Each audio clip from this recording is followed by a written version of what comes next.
Hello, movie lovers. This is Does It Hold Up Box Office Edition, where we're going to go over what were the top 10 movies at this past weekend's box office, check in with a few other charts, a few other numbers, and then at the end of the show, we're going to talk about the Oscars. They just happened last night as of recording this video, the 97th Annual Academy Awards, and a whole lot of stuff went down.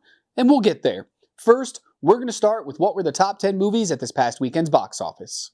In first place was Captain America: Brave New World in its third weekend with another $14.8 million. $163.5 million is where it's at. I did not think it was going to get that high based on word of mouth when the movie first came out and slightly before. I just didn't think it was going to get there. In second place is a new movie called Last Breath.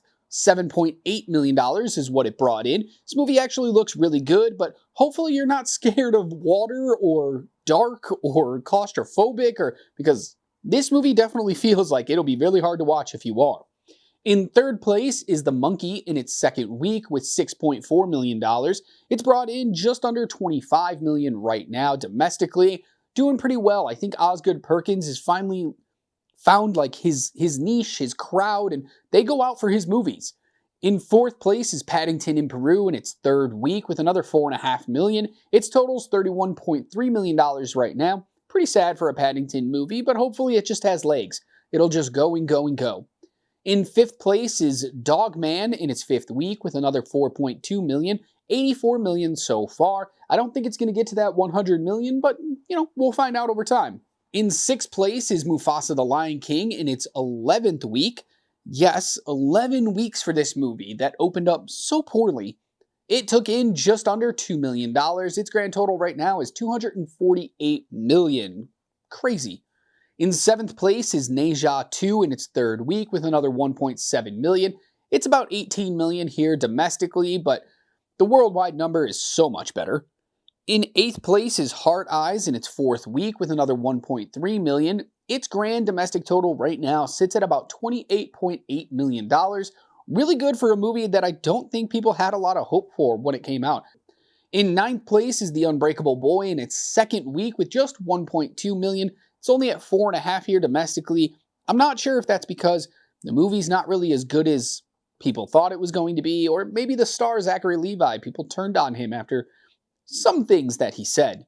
In 10th place is One of Them Days in its seventh week, taking in about $900,000, but it's brought in an impressive total so far of $47.5 million. A pretty solid top 10, but not really a weekend that would be expected around this time, and that's because compared to last year, it's way down. And that's the next chart we're going to look at, is how far down is it? Because it's not very good for this year, but there's a very specific reason for that. So let's go ahead and jump into this line chart to see our weekend-to-weekend comparison. Where were we last year on the same weekend compared to where we are now? We don't know where we're going if we don't know where we've been. This is the 9th weekend of the year, and last year in 2024, Dune Part 2 hit theaters for the first time, and it led the way to all movies making $114.7 million. That's why we are so down this year. Nothing big opened, just Last Breath, but that was never going to compete with something like Dune Part 2. This year, with nothing opening, $53.5 million was the total across all movies.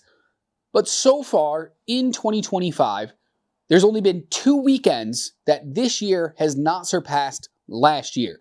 So the overall trend right now is clearly an upswing for movies at theaters, and I think that's important. I think it's a good showcase that last year, although there were good movies out, people just weren't wanting to go to the theater, and now even some of the smaller budget movies are making money. And that's just a good sign that people are actually wanting to go back to theaters, be with a crowd, and see movies the way they were meant to be seen. Speaking of movies, which we've been doing this entire time, but we're going to continue here, let's go ahead and look at the chart for the top 10 movies of 2025. This is based on all movies that have made money here in 2025. So whether or not you came out this year or came out last year, how much money have you made since January 1st? Let's take a look. No change to the charts this week. Everything's in exactly the same place. Captain America: Brave New World is still in first with 163.5 million. Mufasa the Lion King in second. Sonic 3 in third. Dogman in fourth. Moana 2 in fifth. Nosferatu is in sixth place, but probably not for much longer. One of them days has either already passed it, since it's only $27,000 behind as of recording, or it will definitely pass it by the end of the week. A Complete Unknown is in 8th place, slightly above Wicked in 9th place. A Complete Unknown is in 8th place with about 45.1 million, Wicked in 9th with 40 million, and Den of Thieves 2 still hanging on to that 10th spot with 36 million. That's it for the charts this week, but let's start talking about the 97th Annual Academy Awards. They just happened this past Sunday. A lot of stuff went down. One movie won big on the night, another movie not so much. If you want a full recap, you can go listen to our podcast, Does It Hold Up, anywhere podcasts are available. We recorded it probably about 10 minutes after the show ended. We jumped on immediately, Emily and I, and we went through everything that happened, the highs, the lows, our thoughts, everything.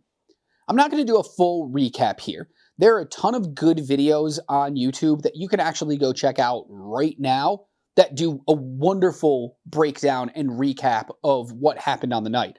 But I do want to bring up a few things that I found interesting that happened.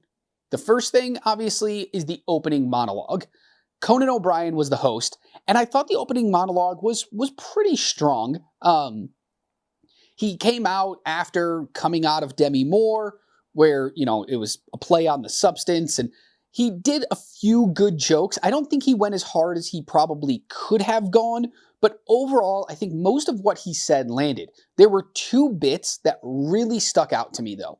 And the first was, Honora used the F word 477 times during the movie, which is a record because it's 3 more than Carla Sofia Gascon's publicist used when she found out what she had tweeted. Holy cow. What a joke. That is incredible. That is timely. The fact that Carla Sofia Gascon was in the crowd and they could cut to her to get her reaction after this joke, I don't know if people were uncomfortable. It didn't get as big of a laugh as it probably should have. And that's mostly because I think people were just nervous. They didn't know if they should laugh or not. I was dying at home, though. I thought it was peak comedy there. The other joke I thought that landed really well was towards the end when he called out Adam Sandler sitting in the crowd who was wearing basketball shorts and a hoodie.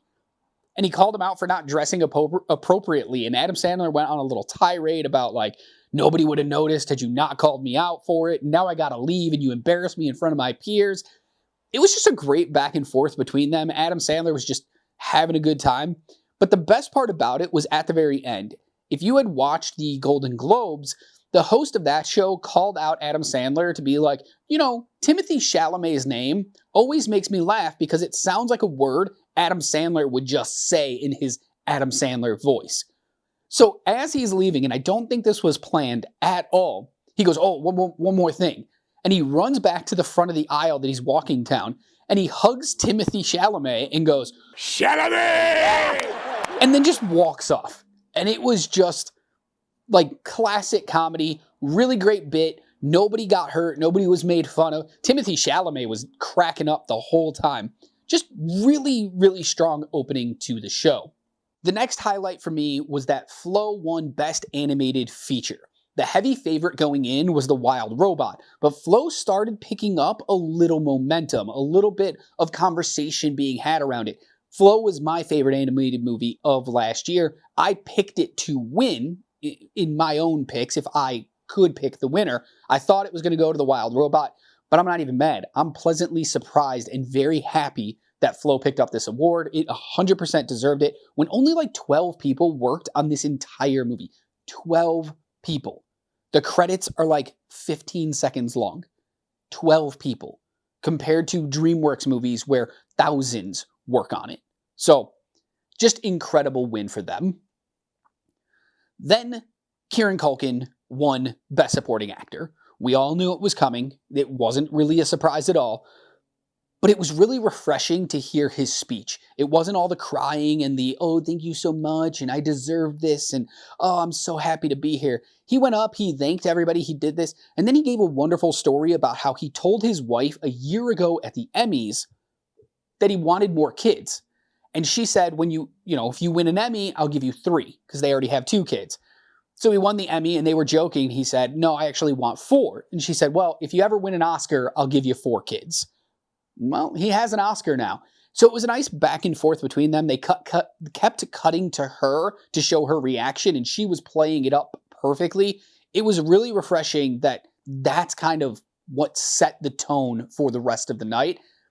And we just need more acceptance speeches like that. Stop with the crying. Stop with I get it. It's emotional, but have a little fun, right? Come on. Later in the night, we got Ben Stiller coming out to present production design, building of the sets, the way the movie's going to look, all of that. His bit here was spectacular. I was cracking up the entire time. He was supposed to rise up from the floor on like a platform, right? Like from under the stage, he was going to rise up to stage level, walk to the microphone, present. Halfway up, the platform stopped working. So you only get like Ben Stiller from chest up. And he's like, screw it, I'm just going to do the presentation from here. And he starts going through it. And then the platform starts lowering and he's trying to hold on. And by the time he says the nominees are, he's pretty much having to jump up so that you can see him while he says it. So he jumps up and says, the nominees are for production design. Here they, great. And then when they come back, you're thinking, oh, it's going to be fixed. He's going to be standing up there. It's going to be fine. No, they come back from showing the nominees and he's climbing out of the pit to then announce who the winner is. That's how you do presentation right there. It was funny. It was effective. It meant something to the category that he was giving out. Just no notes. Absolutely spectacular. Another presentation that I loved, and it was probably the highlight of the night for me. I thought it was one of the best things that they did. June Squibb and Scarlett Johansson came out to present an award, and they're doing the typical back and forth. And then June Squibb, out of nowhere, just says, I'm actually Bill Skarsgård. I don't get it either at first. And I'm like, okay. And so ScarJo plays it up and June's like, oh yeah, no. I'm like, hair and makeup and everything, they made me look like June Squibb, but I'm actually Bill Skarsgård. And it was just so funny. June Squibb is a national treasure at this point. Watch her in all the movies, support her. She's lovely. She's wonderful. I won't say she's the new Betty White, but she's getting close there. And it was just really funny that ScarJo was like, Bill Skarsgård, who played Nosferatu and Pennywise from It. And June hits her with, and June Squibb at the Oscars. The big 3. Got a good hearty chuckle out of me when that happened. Probably my favorite moment of the night because it just was so random, but so good. The performances, so this year at the Oscars, they decided to forego the performances of Best Original Song, all 5 of them. None of them happened. They opened the show with a performance from Ariana Grande and Cynthia Erivo, Wizard of Oz and Wicked songs. Fine, whatever. It's popular. You wanted to get it out there. Then they did a whole dance and song number for James Bond in like a respect to the franchise or something. And then they did the same thing for Quincy Jones, where Queen Latifah came out and sang Ease On Down the Road. I love the idea of these performances, but I'm not 100% sure that they worked really well on the night. I love the idea of performances showcasing the history of movies, doing something grand as like, here, movies are fantastic, do it. But I don't know if these were the performances, but I hope that they stick to this idea. Get rid of Best Original Song performances. We don't need it. We've all heard the songs. Do something like this. Just do it better. Now, here's a few negatives on the night. Sean Baker won 4 awards. Editing, screenplay, directing, Best Picture for Anora. He's the only man in history to ever win 4 awards on a single night. That's a lie. I'm sorry. He tied the only other man, Walt Disney, who won 3 short awards and 1 documentary feature in the same year. I'm not sure Anora's that good of a movie. In fact, I'm positive Anora's not that good of a movie. This is an award that for Best Picture, all these other ones, in 10 years, we're going to look back and say, was that really the right choice? Because it probably wasn't. feels very much like Everything Everywhere All at Once. It had the momentum, the Academy goes ahead and gives them the award, but at the end of the day, it kind of feels a little hollow, a little like maybe that wasn't what was supposed to happen. So it was just a little weird. I think Nora winning 5 of 6, Yura Borislav was the only one who didn't win his award on the night because, he lost to Kieran Culkin. He never really had a chance. 5 of 6, I wouldn't say is pure domination, but it did dominate in the upper category. So what are you really going to do? Adrian Brody winning Best Actor. His speech went on for 5 minutes and 37 seconds. Okay, there were other people like Michael Bloomberg who won original score for The Brutalist, who was giving a very heartfelt, amazing speech, and they cut him off. They played him off stage. There were other ones that happened where they played them off the stage, and then Adrian Brody went on for 5 minutes and 37 seconds. Stop doing that. Just stop doing it. I don't understand it. Don't let them talk that long if you're supposed to have a limit. And then he acted like a real prick in the middle of it when they started to play the music, and he said, no, cut the music. I've been here before. Give me my time. You were there 22 years ago, sir. You haven't really done much in the meantime. You have no power here. It was very self-aggrandizing, very egotistical. It was just a really sour note on what should have been a great moment for a man with a redemption arc of 22 years ago, I thought winning this award was going to set off my career. It didn't, but I'm back. And then he just kind of ruined it. And you could definitely see it in the crowd and hear it in the crowd that they were not happy that he did it. All right, 2 more very quick things that I took away from the night. Zoe Saldana felt very fake winning her Best Supporting Actress. I don't think she deserved Best Supporting Actress. I think her entire speech was just so phoned in and so phony and so fake and just, I didn't really care for it. And maybe it's because she's had to give so many speeches winning this award across basically all award shows. It just felt a little hollow. I'm like, not great. Demi Moore losing was a complete travesty. Mikey Madison, she's a great actress. I don't think she was great in Anora. But Demi Moore definitely deserved this. She should have won.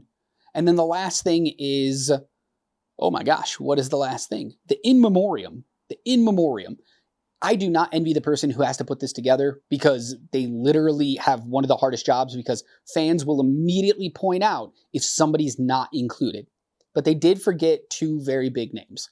Tony Todd, who was lost last November and was a very prolific actor in many things, and Michelle Trachtenberg, who passed away 2 days before we all found out about Gene Hackman, who ended up getting his own personal in memoriam and then ending the actual in memoriam section.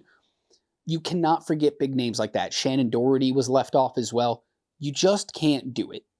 And it's embarrassing for the Academy that your average fan online or at home knows who's missing and the people whose job it is to put this together doesn't.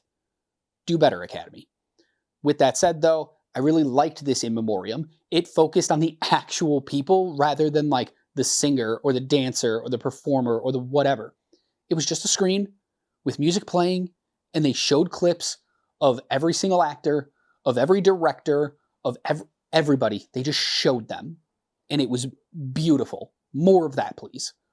Overall, excuse me. Overall, I would say on the night, it was probably a 7 to 7.5 out of 10. I thought they had some really great ideas. It was one of the better award shows over the past couple of years for the Oscars, but it also failed in a few places that I hope they clean up for next year. Conan coming back would not be a bad thing. It's just a shame it's over because I actually thought all the conversation leading through the award season ended up being much more exhilarating than the show itself, but I'm still very happy with what they did. All right, that's it for the show this week. Let me know in the comments below your thoughts on the 97th Academy Awards, and do you think it really affected all the movies that were out this weekend? Did we have a very low box office because of the awards or because of something else? Until I see you again, just remember to be good to yourself, kind to others, and keep watching movies.